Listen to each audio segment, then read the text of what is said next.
Le capitalisme se construit économiquement, mais aussi médiatiquement et politiquement de plus en plus sur une base internationale. Donc je crois que là, on a quand même intérêt aussi à dialoguer le plus possible. Nous sommes encore le dernier parti national. C'est-à-dire que le PTB regroupe en son sein des membres, des responsables qui viennent de Flandre, de Bruxelles et de Wallonie. C'est logique, quoi. Chez nous aussi, on a même des Corses. Tout le monde est impliqué. Mais chez nous, c'est pas évident du tout. Parce que chez nous, en fait, depuis les années 70, tous les partis traditionnels qui étaient nationaux, donc on est dans une déconstruction nationale chez nous en Belgique, tous ces partis se sont divisés dans des ailes flamandes et des ailes francophones.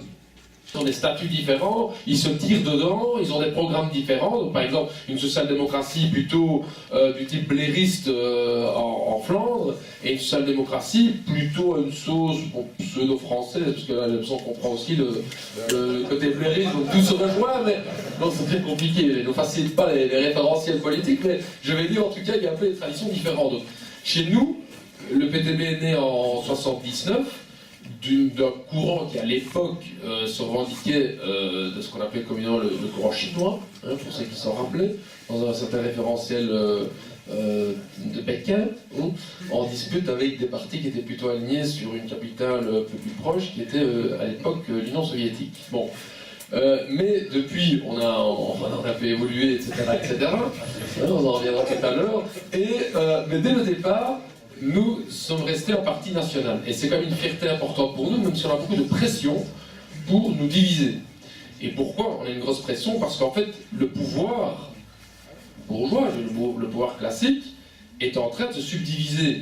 Donc chez nous, le Parlement est divisé dans un quorum flamand et dans un quorum francophone. Par exemple, Frédéric et moi, nous sommes élus dans les provinces francophones. Et donc, il y a eu un peu un scandale au Parlement, parce que quand vous arrivez au Parlement, vous devez, je ne sais pas, vous prêtez aussi serment chez vous ou pas, non, bon, malheureusement. Bon, c'est tout un débat, hein, est-ce qu'il faut prêter serment, mais bon, soit si on veut siéger, on est obligé, donc évitons ce débat-là. Mais donc, on prête serment, et dans les langues respectives de chacun. Et donc, moi-même, venant de Liège, province francophone, j'ai prêté serment en néerlandais. Non, c'était le bordel général, quoi. Parce qu'alors c'était, oh merde, ce qui peut siéger. Enfin bon, on avait déjà quand même regardé quand même au niveau de la loi que j'allais pas me faire foutre dehors avant la première séance, quand même. Donc pour dire un peu la situation en Belgique. Ça, c'est dans notre Parlement national, qu'on n'appelle plus national chez nous, mais fédéral. Mais juste en dessous, il y a, comme chez vous, à l'exception que chez vous, c'est quand même plusieurs autres régions, mais bon, l'Europe, elle passe partout, on a 3 régions. La région wallonne, la région bruxelloise et la région flamande. Donc on en a que 3, avec un gros débat que les partis nationalistes ne veulent pas des régions. Et donc en gros, il y a les nationalistes qui disent non, on ne peut pas prendre des bases territoriales du sol, il faut prendre la langue, la communauté de culture. Et donc tous les flamands de Belgique doivent revenir à la communauté flamande et tous les francophones à la communauté francophone. Donc on a chez nous un Parlement fédéral, des régions territoriales et des communautés linguistiques. Ce qui fait un gros bordel. Parce que tout ça est saupoudré d'un système électoral, et je finirai là le côté un petit peu théorique, d'un système électoral à la proportionnelle chez nous, c'est-à-dire que c'est pas comme chez vous où c'est soit droite, hein, bon, mais droite un peu moins droite et droite un peu plus droite. Chez nous, c'est tout le monde participe au pouvoir. Vous avez 15%, vous rentrez dedans, des fois il y en a qui rentrent, il y en a qui sortent. Et donc, aux dernières élections, par exemple, les 4 partis traditionnels, on en a 4 chez nous, donc les Verts, le Parti Socialiste, les libéraux, donc c'est la droite, et les démocrates chrétiens, tout le monde était dans un parlement d'une manière ou d'une autre, quoi. Donc ça, c'est la situation un peu en Belgique. Alors, socio-économiquement, on a un pays qui connaît aussi 2 vitesses économiques un petit peu différentes, dans le sens que le nord du pays, la Flandre, connaît un dynamisme économique certain, qui date de l'après-Deuxième Guerre mondiale. Dans les années 60-70, la Flandre était très peu développée économiquement, et ce sont des multinationales essentiellement américaines qui sont venues s'installer en Belgique dans les années 60. Donc je vous parle de Ford, je vous parle bon, aussi Volvo, donc pas que des multinationales américaines, donc des grandes multinationales. Et autour de ces multinationales se sont greffées des petites et moyennes entreprises avec un patronat flamand. C'est important pour comprendre un petit peu la crise communautaire qu'on vit. Donc chez nous, on a le port d'Anvers, par exemple, ce sont beaucoup de grandes multinationales, BASF qui est présent, par exemple, Total Fina, donc ce sont toutes des grandes multinationales. En Wallonie, c'était essentiellement une industrie sidérurgique et minière, à mon avis, assez parallèle, un peu la situation ici, j'ai l'impression. Et de ce côté-là, on a eu la fermeture des mines dans les années 70-80, et on a la sidérurgie qui a été reprise par ArcelorMittal, donc c'est vraiment comme chez vous, et qui commence à tout fermer. Donc là, Fred pourra un peu plus raconter que moi. Donc on est avec un chômage plus ou moins de 18 à 20% du côté francophone du pays, qui touche essentiellement la jeunesse, et une forme plus dynamique avec 6 à 7% de chômage en Flandre. Donc derrière les tensions communautaires se cachent des tensions socio-économiques certaines. Okay. Ça c'est un petit peu pour la situation. Alors au niveau structuration du mouvement ouvrier, nous on connaît une très forte pillarisation de notre réalité syndicale et politique, c'est-à-dire que vous aviez des familles avec des partis qui sont liés aux syndicats. Ça c'est pas très la même chose, c'est pas vraiment la même chose qu'en France où il y a beaucoup d'importance sur l'indépendance syndicale, mais bon, c'est tout un débat aussi stratégique. Donc chez nous, vous avez la famille socialiste et vous avez la famille démocrate chrétienne, avec chacun son syndicat. Le Parti communiste belge, avec lequel je dis tout de suite, nous avons des excellents rapports, comme ça, rassure tout le monde. Le Parti communiste belge a travaillé essentiellement dans le syndicat socialiste, FGTB. Donc il n'y avait pas un syndicat communiste ou un syndicat de combat par définition. Je veux dire, c'était au sortir de la Deuxième Guerre mondiale, il y a eu une fusion tout de suite du syndicat dans laquelle les camarades communistes se sont assez vite fait exclure en gros de tous les organes de direction. Et donc on peut dire qu'en gros la FGTB est plus ou moins affiliée, je vais être très proche du Parti socialiste. Nous-mêmes nous travaillons dans les deux organisations syndicales. Donc où les travailleurs se trouvent, on travaille dans les deux organisations syndicales, nous avons des délégués qui sont membres du parti, des délégués syndicaux qui sont soit à la FGTB, soit à la CSC. On est plutôt très dépendant d'une économie très fortement axée sur l'exportation, et notamment aussi de pièces de fabrication de machines-outils en relation avec l'Allemagne. Donc notre économie est très fortement liée à l'économie allemande. Au niveau des réformes qui sont mises en place, c'est un petit peu les mêmes réformes que partout en Europe. C'est d'une part une fiscalité, là vous avez déjà souvent entendu parler, puisqu'on parle nous régulièrement de vous les Français en Belgique, pour prendre comme exemple, et positif et négatif, je m'explique, c'est-à-dire qu'on a une fiscalité où la Belgique est un paradis fiscal pour les grandes entreprises, vu que nous avons des mécanismes fiscaux qui permettent de réduire les bases fiscales des grandes entreprises, qui sont théoriquement de 33% chez nous, sur le bénéfice, mais nous avons un système qu'on appelle les intérêts notionnels, qui ne sont pas notionnels du tout en fait, hein, qui sont très vrais, vu que, en gros, les entreprises peuvent défiscaliser sur base de leurs fonds propres des intérêts qu'ils devraient payer s'ils faisaient eux-mêmes des investissements. C'est hyper complexe, mais en gros ça fait qu'une grosse multinationale qui gonfle ses fonds propres peut vraiment défiscaliser. Là aujourd'hui, voilà, on a été au piquet de grève cet après-midi, donc on a une entreprise d'Ossane qui est une production métallurgique de pelleteuses. C'est une entreprise qui va fermer, 313 travailleurs. Cette entreprise a payé ces 2 dernières années un taux d'imposition sur les bénéfices de 1,43%. Donc 83 000 euros d'impôt. C'est une grosse boîte, quoi. Donc vraiment. Et ça, c'est le système belge qui casse vraiment complètement la fiscalité en Belgique. On avait aussi sorti sur Bernard Arnault qui était venu. Était venu chez nous à Bruxelles, qu'on a pu démontrer qu'en fait différentes de ces fondations éludaient complètement l'impôt. Donc ça c'est un de nos gros chevaux de bataille avec le PTB, c'est le droit à une fiscalité qui ne fasse pas du dumping fiscal. Inversement en Belgique par contre, on s'inspire un peu de la France sur une question d'un impôt sur la fortune. Alors, l'impôt sur le patrimoine n'est pas suffisant en France, je suis convaincu, vous avez votre combat, mais chez nous, c'est le tabou complet quand on aborde l'impôt sur la fortune, on nous dit « Ah, tout le monde va se virer, ça va être la fuite des capitaux », donc on prend souvent l'exemple français pour dire que c'est pas non plus que tout le monde se vire, et quand il y en a qui se virent, ils viennent chez nous, en Belgique. Donc on prend justement l'exemple pour dire que ça peut être la solidarité. Donc une des grandes campagnes qu'on a menées avec le PTB, c'est notre campagne de la taxe des millionnaires. J'ai dit tout de suite qu'on avait eu toute une discussion sur l'intitulé qu'on avait appelé la taxe sur les millionnaires, parce que l'impôt sur la fortune, on avait des travailleurs qui nous disaient « Ouais, mais moi j'ai une petite fortune, moi. Donc il y avait un peu un problème un peu de communication, et on se dit maintenant les gens doivent comprendre d'un coup qu'on veut toucher vraiment que les plus riches et pas les gens qui ont travaillé, qui ont peut-être une ou deux maisons ou quoi, ou qui ont hérité ou quoi. Non, vraiment les gens les plus nantis, et donc on a rebaptisé la taxe des millionnaires qui nous permettait de clairement dire c'est les euromillionnaires, c'est eux qu'on veut toucher. Ça devenait un petit peu plus clair, donc là on a fait tout un travail là-dessus, et chez nous ça concerne plus ou moins 3% de la population belge qui est millionnaire en euros. Alors j'ai été, parce que je ne le suis plus maintenant, je suis pré-retraité, je vais bientôt avoir 52 ans. Suite à la fermeture d'ArcelorMittal, j'étais donc délégué syndical ArcelorMittal Liège, et j'ai d'ailleurs eu beaucoup de contacts avec mes camarades de Florange, puisque nous étions grosso modo dans la même situation. Donc nous avons pu mener des combats ensemble. J'ai rencontré aussi des travailleurs de Dunkerque, évidemment, et parfois même de Fosse. Là aussi, ArcelorMittal a une entreprise. Donc voilà en gros la présentation. Ce que je peux dire un petit peu, mais on va aller certainement plus loin dans ce débat, dans cette discussion-là, c'est que vraiment la dynamique qui est mise en place au niveau de la Belgique, mais on voit que ça, et j'ai les échos au niveau français aussi, avec notamment les fusions qu'on veut faire chez vous, au niveau des régions, me semble-t-il, mais c'est vraiment mettre les régions en concurrence. Et alors, on voit vraiment chez nous, en Belgique, et on le vit de manière très douloureuse, ceci, que le monde politique organise vraiment la concurrence des travailleurs. Alors, c'est même pas une caricature, ce que je vais exprimer ici, mais c'est quand un patron veut venir s'installer en Belgique, il frappe à la porte, et alors il demande, soit à la Flandre, soit à la Wallonie, soit à la région bruxelloise, qui me fait le plus de cadeaux fiscaux, et ils viennent s'installer là. Donc nous, vraiment,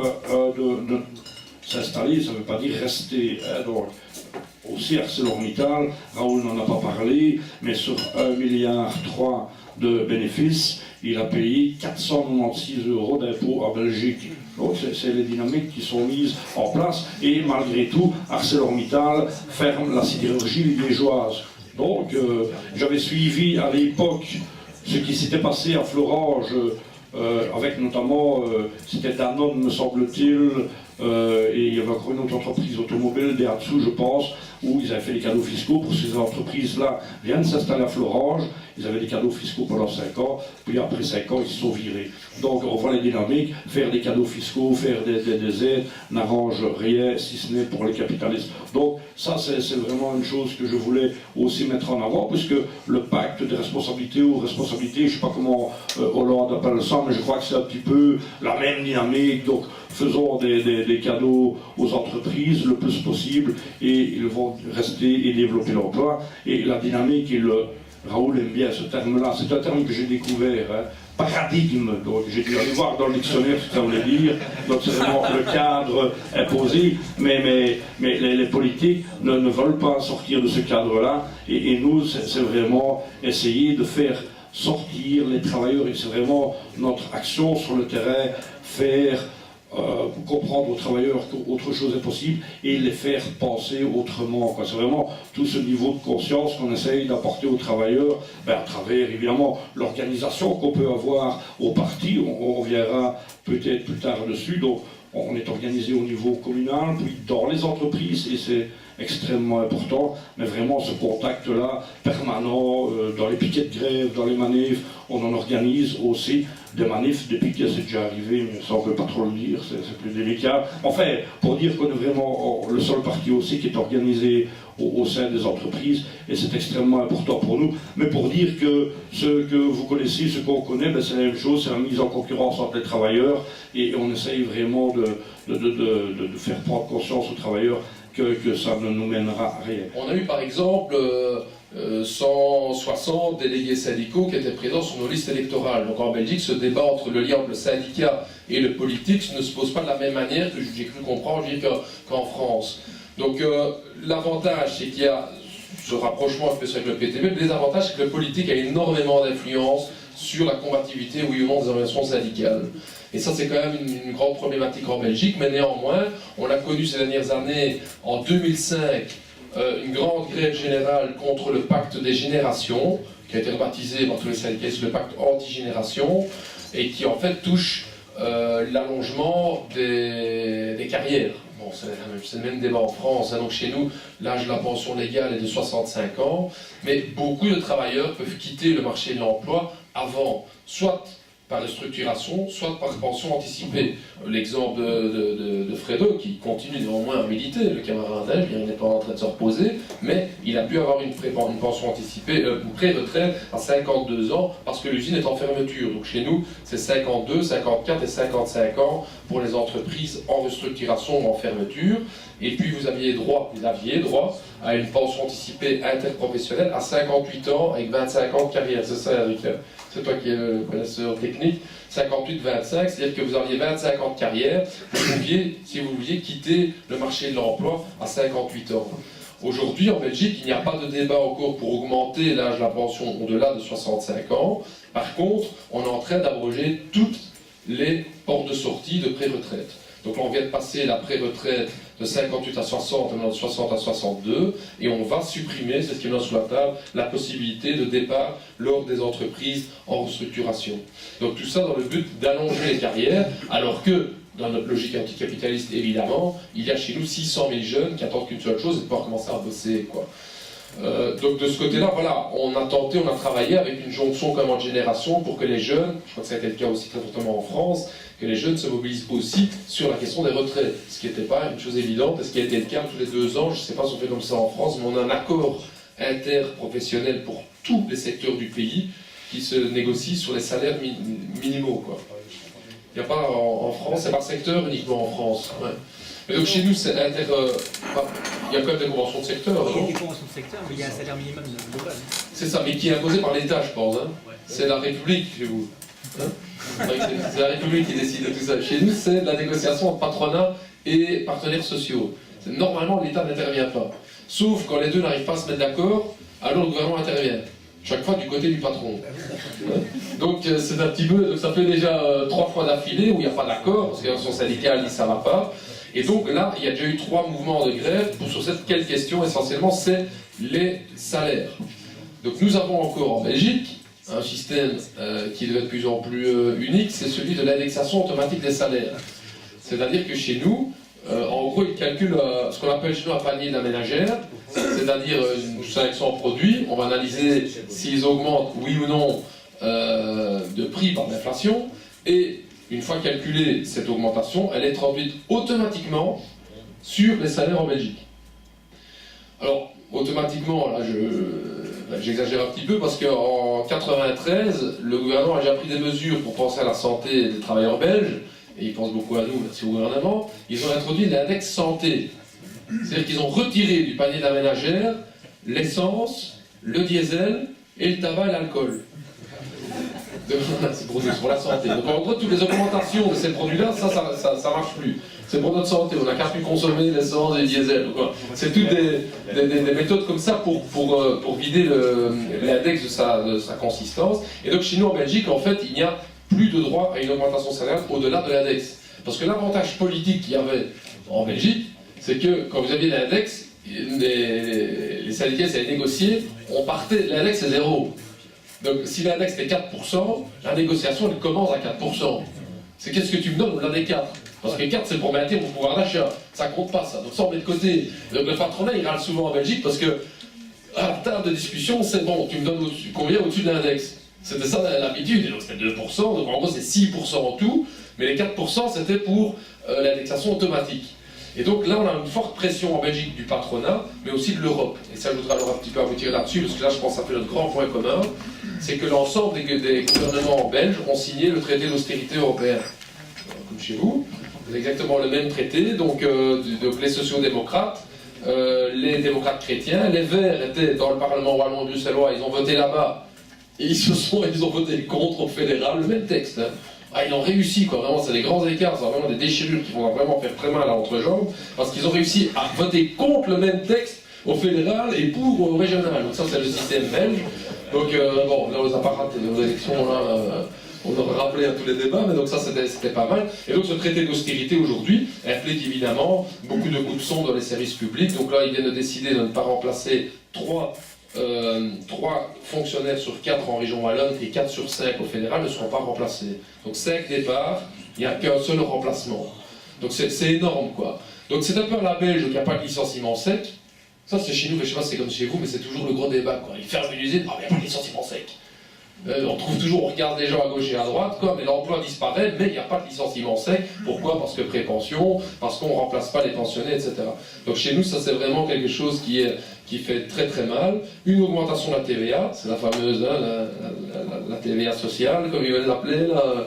Donc là, de passer de 21 à 22%, c'est les mesures qui sont sur la table maintenant. Alors, plus particulièrement dans la situation politique belge actuelle, et je finirai un peu par ça, c'est que aux dernières élections, ça devient complexe, comment on va expliquer ça? Donc, le PS n'a pas perdu, le PTB a avancé, les libéraux ont stagné, mais le PS n'est pas dans le gouvernement. Parce que chez nous, c'est chaque fois le deuxième tour chez nous, c'est après les voix, les partis ils ont des élus, puis après ça négocie des accords de majorité. Et là, on a une accélération chez nous, c'est que nous avons du côté flamand des partis nationalistes.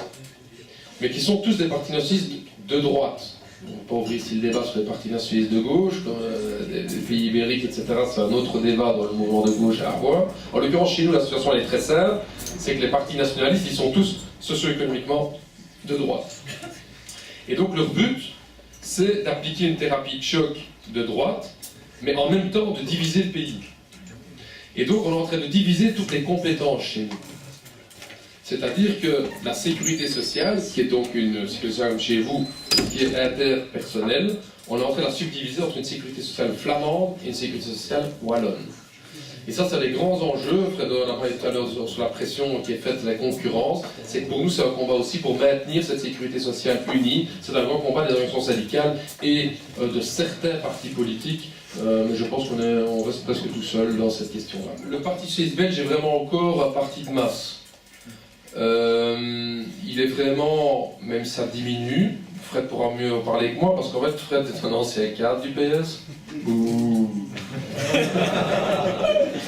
Mais il explique à Knut, moi, comment il a trouvé sa page justement au PTB, parce que son exemple personnel permet de montrer un petit peu déjà un bon exemple des changements du PTB qui sont arrivés. Mais inversement, le PS belge est un parti très peu idéologique. C'est vraiment, il se caractérise par un pragmatisme, il n'y a jamais de débat, n'allez pas essayer de retrouver. J'ai déjà demandé à quelques politologues de retracer un peu l'histoire des 25 dernières années du PS belge, est-ce qu'il lui a demandé un revirement. Il n'y a pas de revirement au PS belge parce qu'il n'y a pas de fond. Et donc, là, et vraiment, et je le dis, mais ils s'en revendiquent même, vous ne pouvez pas citer un idéologue du Parti Socialiste, tu en as dans ta tête. Il n'y a pas un idéologue, quoi. Il y a parfois des ministres qui sortent un petit peu, mais des gros débats théoriques pour savoir est-ce qu'on doit être keynésien, est-ce qu'on doit être néo-keynésien, est-ce qu'on doit post-néo-keynésien. Enfin, ces débats, ils n'existent pas chez nous. Ils n'existent pas. C'est d'une part dû aussi au fait de ces coalitions qui font qu'une fois on se retrouve avec les libéraux, une fois avec les démocrates chrétiens, enfin, les partis se mélangent, mais aussi, je rappelle que le Parti socialiste belge, à sa création, a été un des seuls partis en Europe, membre de la première et deuxième internationale, à ne pas s'appeler socialiste. C'était le parti ouvrier belge. Donc déjà à l'époque, il y avait déjà un tabou, tu vois, les gars, on ne va pas être sectaire, on ne va pas être radical, on ne va pas s'appeler socialiste. Là, les travailleurs vont avoir peur de nous, donc on va s'appeler Parti ouvrier belge. Donc c'est vraiment une caractéristique. C'est un parti aussi en Belgique, on a une classe ouvrière qui est très très très influencée par le courant anarchiste. Mais anarchiste plutôt tendance réformiste, hein, je veux dire, donc pas le côté à la sauce espagnole, quoi, un peu le côté, on va dire dans le Proudhon, quoi, je l'ai lu dans notre histoire nationale, un parti communiste qui était aussi fort que le parti communiste français ou italien. Ça c'est quand même une grande différence aussi. Donc c'est-à-dire que le PS a très vite pris presque une grande partie de la place de la classe ouvrière, avec tout le respect que j'ai pour les camarades communistes à l'époque, parce qu'elles n'étaient pas simples. La Belgique était au cœur des investissements américains avec le plan Marshall, avec l'OTAN, etc. Donc il y a eu beaucoup de capitaux qui ont été investis, mais la résistance en Belgique était moins forte que celle en France. Donc je crois que ça, il faut quand même bien le comprendre. Je pense que le score maximum du Parti communiste belge, je pense, est de 12%. Ça va être autour du 12-13%. Donc voilà, ça donne un petit peu l'ordre de grandeur et puis une chute quand même très rapide dès les années 50, quoi. Ça va, donc c'est quand même un peu différent de la France. Alors, nos contacts avec le Parti communiste belge, qui avait posé comme question. Nos contacts sont vraiment bons. On était ensemble aux élections de 2012 et de 2014. On avait fait les listes PTB Go pour gauche d'ouverture. Donc les relations sont vraiment bonnes. Maintenant, voilà, en ordre de grandeur, je pense que le PC belge doit être de l'ordre de 300 à 400 membres, je pense. Et voilà, je pense à des camarades plutôt âgés, etc. Et le PTB est plutôt à 8000 membres, on est un peu dans ces eaux-là. Donc ça, c'est un petit peu les ordres de grandeur. Nous, notre but, c'est de travailler de plus en plus ensemble en camarades. On veut vraiment le faire dans le respect. Donc on a vraiment fait une autocritique de notre côté, qu'en Belgique, on a été très fortement divisé, je parle du mouvement communiste, entre justement les tendances pro-Moscou et pro-Pékin dans les années 80 et 90. Je vois encore des anciens du PTB manifester pour la mise en place d'abris anti-atomiques contre les bombes nucléaires soviétiques. Ça, je vois qu'on est des gars qui sont avec des panneaux, quoi, ouais. C'est le grand front avec les libéraux, en plus, vraiment. C'était vraiment le front anti-russe, quoi. C'était vraiment... Il y avait plus de danger dans des Russes. Maintenant, je remonte, on rigole, parce que c'est début des années 80, mais il y a quand même eu cette logique de dire non, on doit vraiment réapprendre à vraiment discuter ensemble, etc. Et c'est ce qu'on fait. On manifeste ensemble avec le PC et le PTB à Liège le 1er mai. On fait la commémoration Julien Lao, donc, qui est l'ancien président qui a assassiné du Parti communiste, on fait ensemble. Donc les contacts se déroulent vraiment de mieux en mieux. Nous sommes organisés dans les municipalités en tant que PTB. Nous sommes aussi organisés dans les entreprises. C'est extrêmement difficile, évidemment, de pouvoir pénétrer dans les entreprises et de pouvoir s'y organiser. Donc, je veux dire, les difficultés sont les mêmes partout. Nous sommes aussi organisés à travers notre organisation de jeunes COMAC dans les universités et dans les écoles secondaires, donc chez les étudiants qui ont 16 et 18 ans. Donc, on essaye vraiment d'être très présent là aussi.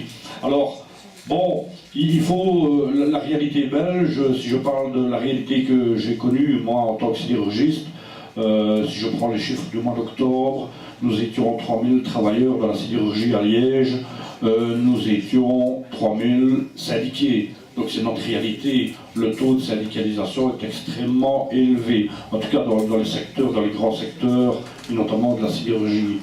Tout ça pour dire aussi que cette forme d'organisation dans les entreprises est extrêmement importante pour nous. Il n'y a plus que nous qui le faisons. Le PS, me semble-t-il, a eu sa dernière section d'entreprise il y a une vingtaine d'années ou quelque chose ainsi, mais ça a disparu. Donc ils ont renoncé à s'organiser là-bas. Mais c'est pour dire que les réalités sont assez complexes, parce que Raoul en a parlé tantôt. Donc il y a quand même la FGTB qui a une certaine proximité avec le PS. Donc la FGTB, c'est l'organisation syndicale de gauche qui a une certaine proximité, promiscuité, appelez ça comme vous voulez, avec le PS. Donc ça veut dire que s'organiser là à l'intérieur n'est vraiment pas facile. Moi par exemple, pour prendre mon cas personnel, celui que je le connais le mieux, il était dans mon organisation syndicale absolument interdit d'avoir à la fois un mandat syndical et un mandat politique.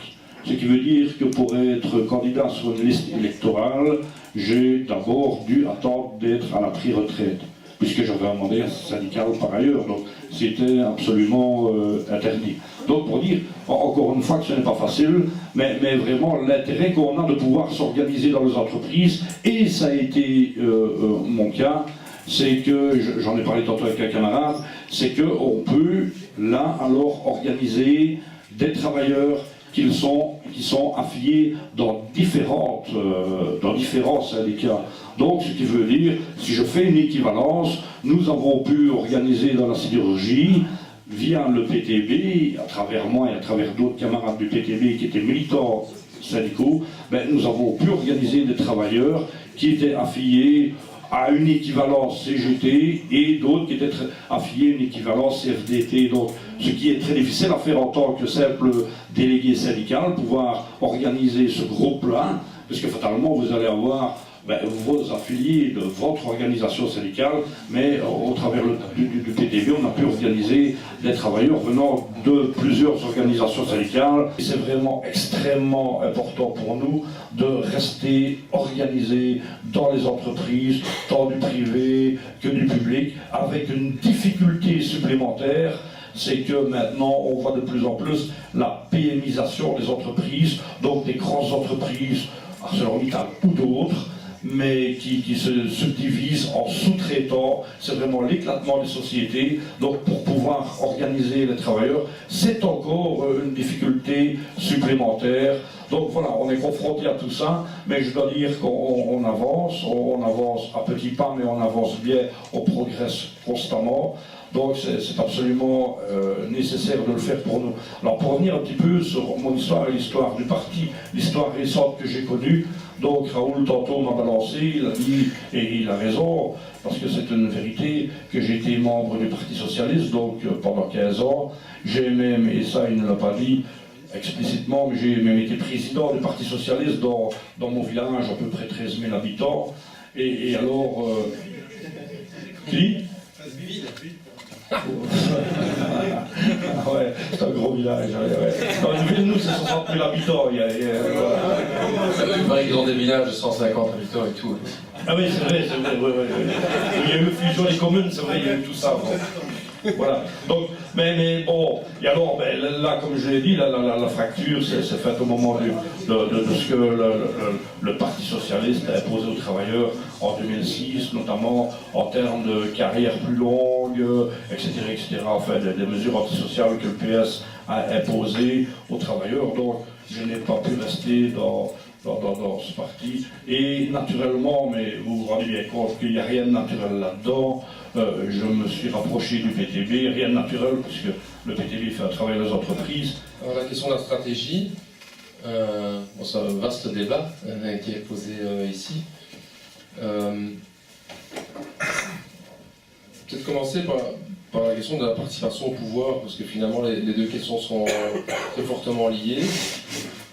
Nous pensons qu'au niveau de l'étape, je veux dire, supra-communale, la question de la participation au pouvoir est une question très complexe parce que on peut quand même difficilement participer au gouvernement dans un cadre de l'austérité européenne, dans un cadre néolibéral. Et je crois que ça c'est un grand débat qui traverse toute la gauche, la vraie gauche. Hein. Je parle en Europe. Pour l'instant, malheureusement, beaucoup des expériences de participation ne sont pas positives parce qu'elles ont apporté beaucoup de désillusions aux travailleurs qui avaient espéré d'avoir un contre-pouvoir et qui aujourd'hui doivent constater que finalement on applique quand même l'austérité. Je parle par exemple Die Linke à Berlin, ça a été quand même Die Linke était quand même des partis les plus forts, je veux dire, dans la gauche de gauche en Europe, et finalement le bilan est quand même somme toute mitigé. Donc de ce côté-là, pour nous, c'est pas une étape à court terme, on a aussi été très clair par rapport aux électeurs là-dessus. Par contre, il y a tout un enjeu pour la construction d'un contre-pouvoir et celui d'une mobilisation populaire. Et donc nous, on l'appelle chez nous, c'est un peu le principe du rue, conseil, rue. Et donc en Belgique, ça amène beaucoup de débats parce que c'est un peu nouveau dans le paysage politique, c'est celui de la mobilisation citoyenne, d'aller vers le conseil municipal, c'est-à-dire le Parlement, et de revenir vers la rue. Rue, conseil, rue, ainsi de suite. Et vraiment avoir ces dialectiques, et c'est la raison pour laquelle, pour la première fois, nous allons organiser une manifestation, on a notre parti, le 19 octobre, dans les rues de Bruxelles. Donc c'est la première fois qu'on a des parlementaires, donc de vraiment avoir une pression de la population pour résister à l'austérité. Et donc de voir l'essentiel de notre travail, notre sorte de gravité, dans le travail extra-parlementaire. C'est un grand débat dans l'ensemble de la gauche européenne, et c'est un débat aussi chez nous en Belgique.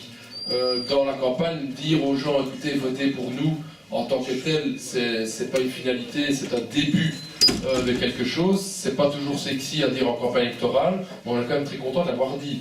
On n'a pas fait de promesses aux gens, on leur a pas dit votez pour nous, on sera dans la majorité, vous inquiétez pas, on met une petite couche de gauche. On est resté sur cette politique de rupture pour expliquer que c'est les gens qui devront se mobiliser. Je crois que ça c'est vraiment une question essentielle dans la stratégie d'un parti et qui aujourd'hui a mené, les débats en Europe sont pas simples, mais la question effectivement de majorité qui sont faites au niveau municipal, chez nous les municipalités sont quand même plus grandes en Belgique, donc on est quand même déjà très vite dans de la cogestion, mais par contre on est rentré dans une majorité avec en flanc le parti socialiste SPA et Groen, les Verts, en majorité au niveau d'une petite municipalité. Pour la même simple raison que les deux sections est en rupture avec leur direction nationale. Mais je pense qu'au niveau des villes, les plus grandes villes, ce serait quelque chose de quasi impossible. Je ne vais pas tourner autour du pot, l'équation d'une participation dans un cadre d'austérité européen et d'un cadre néolibéral est quasiment impossible. Et ce n'est pas quelque chose qui se renégocie sur base de « ah ouais, on va voir ce qu'on peut mettre ensemble ». À partir du moment où des partis comme le Parti Socialiste disent « oui, nous sommes idéologiquement dans l'austérité européenne », c'est pas quelque chose qui, de manière post-électorale, se rediscute. On va redécouvrir, je parle de la Belgique, je ne parle pas de la France, hein, ça c'est vos affaires à vous, mais je vais dire en tout cas de la Belgique, c'est pas de manière post-électorale qu'on va redécouvrir une autre stratégie du Parti Socialiste. Je veux dire, c'est la cohérence même. De ce côté-là, on est dans des stratégies qui sont différentes. Mais non, voilà, peut-être qu'il y aura un jour une scission à l'EPS ou chez les Verts, il y aura peut-être un autre débat, mais en tout cas, on est quand même dans des constellations de Front populaire, donc dans des constellations historiquement fortes pour pouvoir éventuellement participer au pouvoir, pour pouvoir aller vers une autre démocratie qualitative. Et ça aussi, c'est ce débat. C'est la question, c'est est-ce que le parlementaire à lui seul suffit? On dit clairement, la réponse, elle est non. Et donc tout ce débat de l'extra-parlementaire est un débat qu'il faut pouvoir avoir. Maintenant, je le dis tout de suite, c'est un débat qu'il faut pouvoir avoir avec des gens qui sont intéressés d'avoir ce débat. C'est une grande problématique qu'une grande partie du monde du travail n'est pas occupée avec ça, et occupée sur pourquoi on augmente la TVA de 21 à 22%. Donc toute cette question de pouvoir avoir, moi j'ai écrit un livre en première à gauche où je tente d'aborder ces questions-là, dans le cadre d'un livre qui n'est pas non plus un bottin téléphonique, je veux dire où il fallait aussi en 240 pages expliquer un maximum d'idées. Donc je pense qu'il faut aussi pouvoir avoir des vitesses différentes dans où on peut avoir ces débats-là. Et globalement, stratégiquement, sur les partis de la gauche en Europe, on dit sur les partis de la gauche européenne, sur les partis de la gauche en Europe, ce débat-là est très existant, et je pense que moyennant l'absence de rapport de force populaire, pas uniquement électorale, il me paraît très difficile d'envisager des participations au pouvoir, parce que de toute façon, on va à leur déchec, en désillusion. Et je pense qu'il se passe en Italie, ce qui s'est passé, je veux dire, dans les années 90 en Italie, a participé à l'accélération, à l'inspiration de la refondation communiste. On peut pas, quand on vote les crédits de guerre pour aller bombarder en Afghanistan, fatalement, il y a une partie du peuple de gauche, et heureusement d'ailleurs, qui ne se retrouve plus dans son parti. Donc c'est quand même, on voit que chaque fois qu'il y a une participation gouvernementale, je pense pouvoir dire, pour avoir assisté à votre dernier congrès, que la question de la participation, en 95, si on reste juste à ce niveau-là, le bilan n'est pas forcément positif pour le parti, quoi. Donc je crois que ce débat-là, il faudrait mieux le réavoir, parce que c'est une question de perspective. Et là, on n'est pas dans le court terme. De toute façon, je l'ai dit tout de suite, on ne va pas changer le rapport de force à court terme en Europe. Il faut arrêter court terme vers 3 à 5 ans, il faut arrêter de vendre ça aux travailleurs. Oui, il y a un travail de reconstruction, 15, 20, 25 ans devant nous. On est dans une situation, je veux dire, qui est pas bonne, quoi. Je veux dire, enfin, le but, moi, c'est pas qu'on ne rend pas des primes à la maison. Nous, ça nous encourage à avoir notre travail à long terme. On est dans une phase défensive. Éventuellement, les exceptions, comme certains pays du sud de l'Europe, et encore, éventuellement la Grèce, et il y aura tout un débat à avoir sur la Grèce, mais même en Portugal, en Espagne, etc., on ne peut pas dire dans une phase offensive. On est globalement au niveau du monde du travail, dans une phase défensive, et au niveau de nos luttes socio-économiques, et au niveau idéologique. Ça c'est manifeste. Et donc, dans ce cadre-là, il faut pouvoir préserver l'espoir. Et donc ça, c'est la question de trouver des petites victoires au niveau des combats de masse. Mais il faut construire aussi le parti. Il faut construire un parti qui se trouve légèrement dans sa conscience devant celle des travailleurs, qu'on appelait auparavant un parti d'avant-garde et qui reste quand même un parti d'avant-garde. C'est d'ailleurs la question d'avoir un parti qui est un parti au service de la lutte. Et pas au service de la participation uniquement dans des commissions, dans des participations. Ça, c'est quand même un débat fondamental dans le type de parti qu'on construit. Alors nous, on avait le problème inverse. Comme ça, je réponds un peu aux camarades, mais comment ça se fait que le PTB a avancé, etc. C'est que je pense que le PTB a été pendant 20-25 ans uniquement replié sur lui-même avec le seul paramètre combien de membres on a fait, combien de gazettes on a vendu. Avec ce type de critères-là, tout seul, on n'y arrive pas. L'inverse, c'est vrai aussi. Donc c'est pour ça qu'il faut rester, et chez nous, c'est un débat très conscient, on va pas par pas. Mais l'idée de dire qu'après 25 ans de militantisme, on restait à 0,9%, et auparavant, nous on disait, ouais, on s'en fout, parce que les élections, c'est les pièges à con, donc 0,9, on s'en fout complètement, c'est pas ça qui compte. Non, attends, t'as quand même un problème. 0,9, ça veut quand même dire que sur 100 types avec lesquels tu as discuté pendant l'année, quoi, il y en a un qui a voté pour toi, quoi. Alors bon, je te demande pas qu'il y en a 25 qui votent pour toi, parce qu'il y en a peut-être 25 qui t'adorent, et je suis convaincu qu'au niveau des voteurs PTB, pour un qui a voté pour nous, il y en a un deuxième qui aime beaucoup le PTB au niveau de ses idées, mais qui n'a pas voté pour nous parce que vote utile, parce que vote stratégique, parce que pour toutes des raisons électorales. L'inverse, c'est vrai aussi. Quand t'en as 1 sur 100 qui vote pour toi, c'est que t'as quand même un problème dans ton rapport à la classe, dans ton rapport à la discussion avec le monde du travail. Et donc c'est là où on a travaillé sur nous-mêmes, et on s'est dit, mais c'est quoi notre problème? Et là, on a fait une large enquête auprès de 400-500 personnes qui étaient proches du parti, mais qui n'étaient pas membres, pour dire, mais c'est quoi le problème avec le PTB? Et là, ils sont lâchés, quoi. Là, ils sont lâchés, ils nous ont vraiment dit ce qu'ils pensaient un peu de nous, et c'était, vous êtes le parti, on vous adore, vous avez raison, mais c'est irréaliste, quoi. Vous, chaque fois que vous êtes promis, c'est irréaliste. Le parti des causes perdues. On vous aime bien, mais ça sert un peu à rien. Vous êtes le parti, quand vous arrivez, on sait, on va fermer l'usine, quoi. Là, non, mais vous arrivez chaque fois que c'est la merde. Vous n'êtes jamais là quand, voilà, quand on a un peu une victoire. Là, non, c'est toujours le parti du noir-blanc. Donc la nuance, laisse tomber, quoi. Je veux dire, soit t'es à fond dedans, soit pas, quoi. On réfléchissait un peu de manière binaire, quoi. Je veux dire, soit t'es pour le capitalisme, soit t'es contre. Mais tu peux pas avoir un doute, ouais, peut-être qu'il faut un peu bouger, mais... Et même si on a une stratégie qui est clairement anticapitaliste, c'est le rapport, je veux dire, aux discussions avec les gens. C'est quand quelqu'un me disait, ouais, mais peut-être qu'il y a quand même moyen de réformer, ou c'est un con, celui-là. C'est ce qu'on a appelé chez nous le sectarisme, quoi. C'est vraiment le côté de tout de suite, ah, toi t'es pas révolutionnaire, t'as rien compris à la question, allez, ne viens pas chez nous. Et avec la petite moquerie juste après, mais t'as vraiment rien compris, vraiment. C'est bien, pour s'encourager comme militant, quoi. C'est aussi dans le comportement humain. Sans rien dire, ça va pas. Quand une délégation syndicale, elle demandait dans ses combats 1 franc de l'heure, t'allais avoir un tract du PTB qui a demandé 2 francs, quoi. Parce que 2 francs, ça c'était anticapitaliste. 1 franc, c'était réformiste vu qu'il le posait. Donc nous, on disait, c'est 2. Ça, c'est le critère de... C'était nos manières de fonctionner, quoi. Vraiment, c'était complètement dedans. Et là, fatalement, on était en rupture avec la classe, on n'était pas... Et donc là, on a fait tout un travail sur nous-mêmes pour être beaucoup moins donneurs de leçons, pour être beaucoup plus, par exemple... Je vous fais part de plein de réflexions qu'on a eues, qui sont d'ailleurs écrites dans le texte de notre dernier congrès, hein, donc on aurait peut-être dû apporter ça. Le dernier congrès, c'est par exemple le côté que plus laisser parler les faits d'eux-mêmes. Donc nous, souvent, notre acte, c'est, on commence par la conclusion. Donc c'est, le capitalisme est mauvais. Puis on va dire, par exemple, donc vraiment l'inverse de la pédagogie. La pédagogie, vraiment, tu parles du général, du concret et tout, puis tu vas éventuellement faire le général. Non, chez nous, tu pars du général, c'était comme ça notre acte, et puis tu allais éventuellement donner quelques exemples pour illustrer le propos.